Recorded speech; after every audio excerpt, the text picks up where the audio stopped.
Hello, hello aux possesseurs de R1, donc 2009-2014. Ça, c'est une 2010.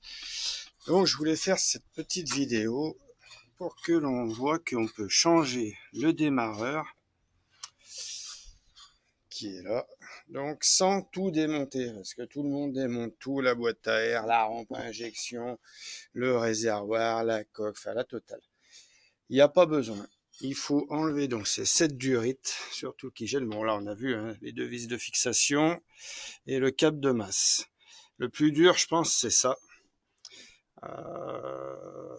Alors moi c'est des durites silicone, ce qui fait que avec une petite pipe de 6 on arrive assez facilement.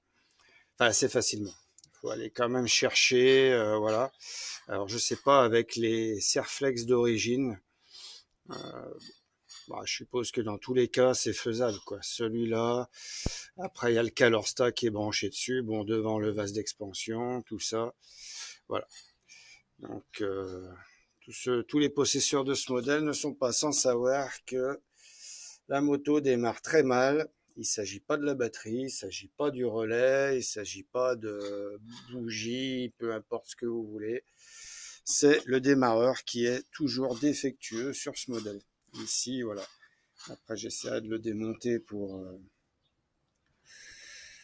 regarder à l'intérieur ce qu'il en est, mais apparemment c'est encrassé et bon, je sais pas s'il peut le récupérer.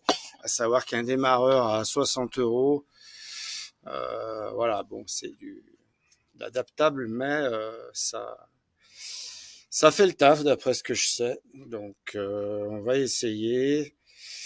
Bon, j'ai mis un petit coup de démarreur pour voir. Elle a pas démarré tout de suite, mais elle a démarré. Bon, après, elle est froide, je l'ai pas démarré depuis plusieurs mois. Voilà. Mais là, le problème à chaque fois, c'était que bah, il fallait que j'appuie sur le bouton de démarrage. Voilà, je tourne la clé, je retourne la clé 4, 5, 6 fois avant qu'elle veuille bien démarrer avec difficulté. Et donc là, toujours à froid. Une fois qu'elle était chaude, ça allait, mais voilà, c'est une moto de piste. À chaque fois entre les sessions, du temps à redémarrer, donc c'est chiant, quoi. Voilà. Je fais le remontage, on fait un petit test. Donc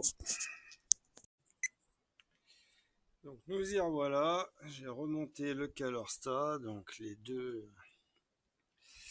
avec les deux durites là. À savoir que bah, pareil sur ce modèle qui chauffe énormément.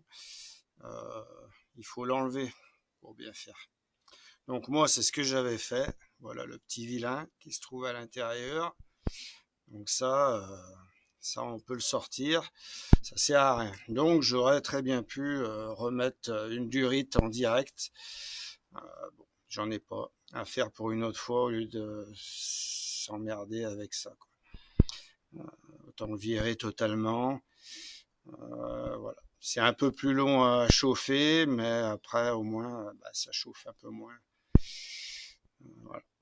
Donc, il n'y a plus qu'à remonter le vase d'expansion et remettre du liquide et puis verdict.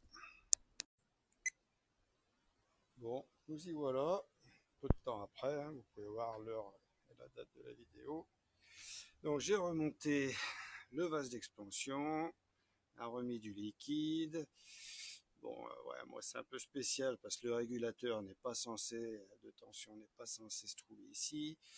Il est censé se trouver, il me semble, hein, à l'origine à l'arrière, mais comme vous voyez, c'est pas une coque d'origine, c'est un arrière de CBR. Bon, si ça intéresse du monde, je pourrais toujours faire une vidéo des pièces qui sont montées sur cette moto, donc R1 2010, je le rappelle. Et verdict, donc on y va. Ça, vous pourrez voir, je ne l'ai pas démarré depuis longtemps, mais toujours à 0 en température. Et voilà. Quart-tour.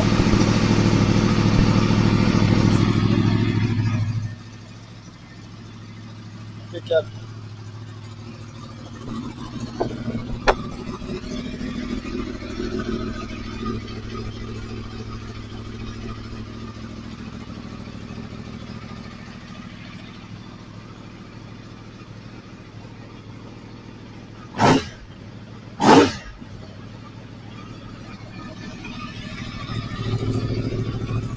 Bon bah magnifique.